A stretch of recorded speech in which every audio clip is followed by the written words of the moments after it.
Sure. You know, rumor has it that this is a year when you want somebody that's an independent thinker, a little bit of a rebel with a cause. You think that might be Tom Tancredo? I think so. I saw Tom in action.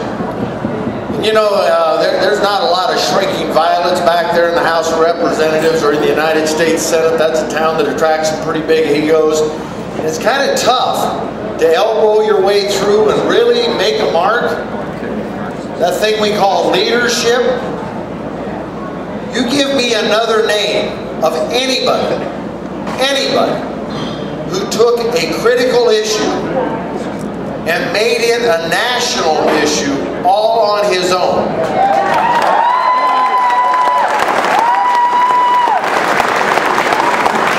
For a long time, Tom Tancredo was like John the Baptist, the voice crying out in the wilderness. You know, look over here, we got a problem over here. And everybody ignored him. They said, no, he's a crazy guy. Well, he's crazy right, that's what he is.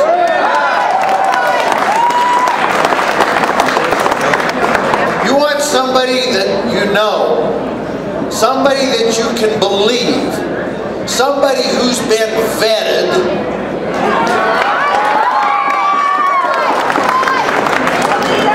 somebody who will be the same after he's elected and sworn in as he is today.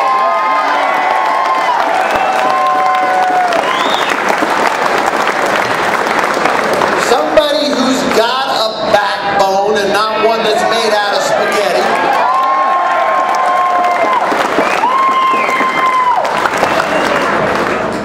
A guy you can call a friend. Let me tell you about a friend. This is a very personal story. I found myself in Grand Junction one morning unable to even dress myself. I had a back injury. Had a piece of a disc in my back, shear in the night, pinched my sciatic nerve, and I had more pain than I care to try to even describe to you. Found myself a few hours later in an emergency room full of morphine and I don't know what else they put in me, so I could at least stand the pain. And one person came to see me that day. One person. And he came into my room and he held my hand and he prayed with me and he was just there. You know what person that was? Absolutely. It's Tom Tancredo.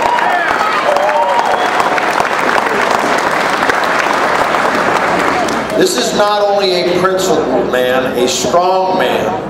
This is an incredibly caring and decent and compassionate man, a God-fearing man. Now, way too few people have ever seen that side of Tom Tancredo, and that's why I shared that story with you. This is a wonderful human being who every single day, whether you agree with him or disagree with him, you can rest assured that Tom Tancredo will always do what he in his heart, what he in his mind, what he in that very stiff backbone believes is the right thing to do, not just for himself, but for those of us that he will serve as the next governor of the state of Colorado.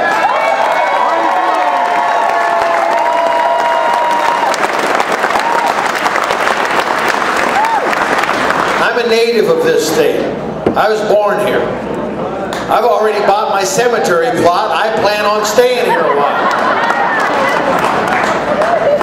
This state is very, very special to me. I'm worried about the direction we're headed.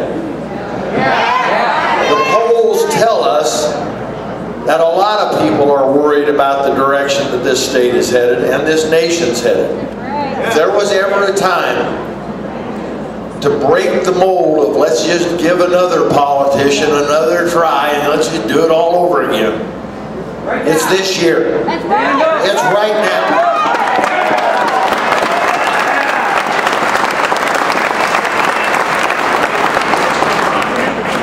Let me ask you a simple question. Do you believe that the people that put this great country together founded it on principle of maximum individual liberty and freedom and minimum government coercion? Do you believe that? I know somebody who lives that every day. His name is Tancredo. Put your hands together and welcome the next governor of the state of Colorado, Tancredo.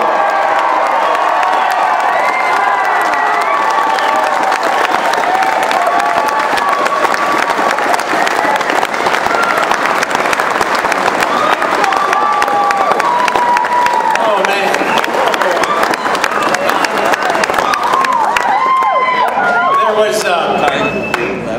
There was a time when we couldn't have got this many people in a room under any circumstances, for any purpose. After I said I'd run, I remember that about, I don't know, a year ago I saw a poll. Somebody sent me this poll, and it said the most popular Republican in Colorado, and it was me. Well, I said, you know, and I told every colleague I had who was running for office or in office, I said, well, now see, if you want to be the most popular Republican, if you want all the accolades when you come in a room and people give you a lot of, there's a moral to the story here. You can all do it. Retire. because that's all I had done. It was different from when I was in Congress. I don't remember, you know. Well, it was shortly after that when I said I'm going to run, and I would have probably scored a little differently in that poll, to say the least. Perhaps the most disliked, and really there was a lot of I understand entirely. A lot of people saying, what's he doing? How come he's doing this thing? And, you know, my grandson, I took this little spill a while back, you know, this lady sort of ran me off the road, and I have a Harley that I enjoy riding, and it's I used to, she says. Well, that's true. It's in the shop right now. But so I'm coming home from my grandson's game. It's about 93 degrees, and you guys know nobody got to wear a helmet 93 degrees, for heaven's sake. You know, it's pretty hot. Anyway, so I get knocked off the bike, and some guy who was there, and you know, he stayed to fill out an eyewitness report, and it said. I read it later, and it said, I saw this lady come out of the drive, and I saw her hit the bike, the motorcycle, and I saw it go flying, and I saw him, meaning me, go bouncing down the street. And I can tell you, I just don't bounce as well as I used to, I can assure you. But, so my grandson calls me, and he goes, Grandpa, he said, what happened? He was 14 years old. What happened? I said, oh, I got this lady came out, she ran me off the road. She was probably a Democrat. But he says, without missing a beat, my grandson says, you know, Grandpa, under these circumstances, it could just as easily have been a Republican. That is probably true. And so there were, the point of telling you this is that, you know, one day I'm the most popular, one day I'm the least popular, and we desperately needed somebody to say, some really important big shot Republican, really, you know, guy that everybody knows. We desperately needed them to say, yeah, it's okay. You can vote for Tom Tancredo. You know, he's the same guy he was the day before he became a American Constitution Party candidate. And we didn't know who we would get because, you know, it took a lot of guts to do something like that. I mean, there were a lot of people at that time, believe me, that were not happy with me and would not have been happy to hear anyone that they respected, anybody, you know, a high-profile Republican, to do that. Well, there was one guy who wasn't the least bit shy about it. There was one guy who said, yeah, absolutely. Count me in, I'll do it. He was the first one, and when he did it, it broke the dam.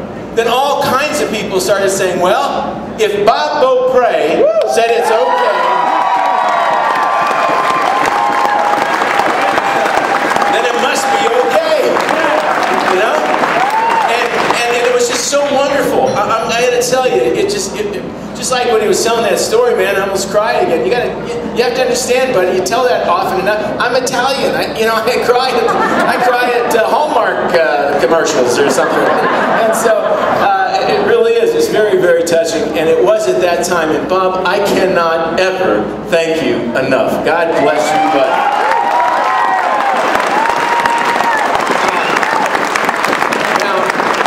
I know I came in here with my lovely wife. I have no idea what happened. Where's oh, okay. Come here, darling. Come here.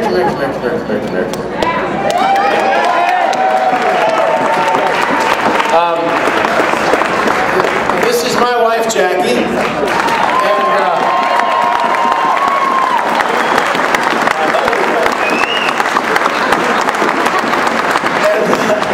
and you know, it was, I'm not sure, it was when I was running for president, they did that little profile of you in the Hill, or was that just, no, okay, it was just, this little newspaper on in Washington, and it's called The Hill, and it's just for, mostly just politicians.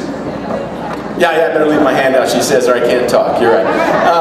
Anyway, it's, so they have this profile of Jackie, and they got her picture, and then a long story, and they pull out this one of her statements, one of her quotes, and they put it up by her face, you know, and it says, I always tell him, or I often tell him, you can't always, you can't say that, only to find out he already has.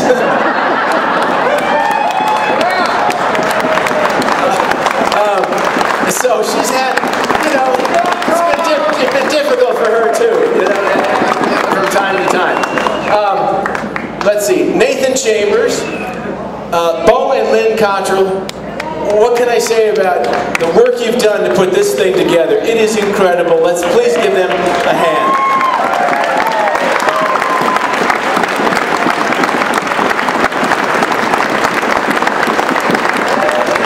And the greatest thing about having Bo and Lynn do anything like this for me is that they always say, we've got to sing El Paso.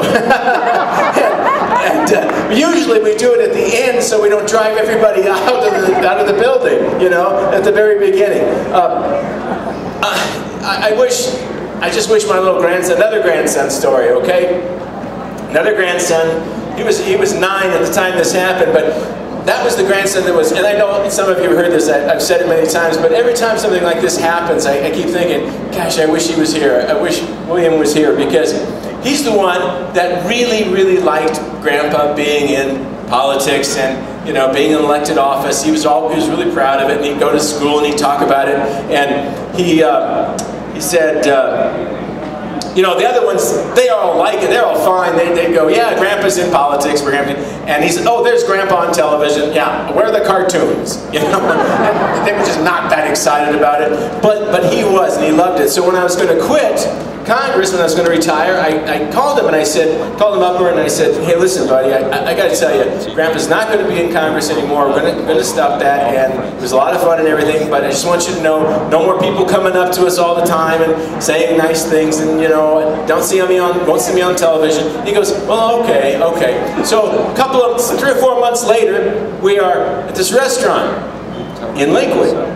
Giordano's, a great restaurant, very busy, and somebody sends a little note over, and they say, listen, I just want to tell you that I don't want to tell you who I am. I'm not even going to tell the waiter. I just said, but I want to buy you and your family dinner there because I really appreciate what you do. And I said, hey, I said, my goodness, somebody's buying our dinner here.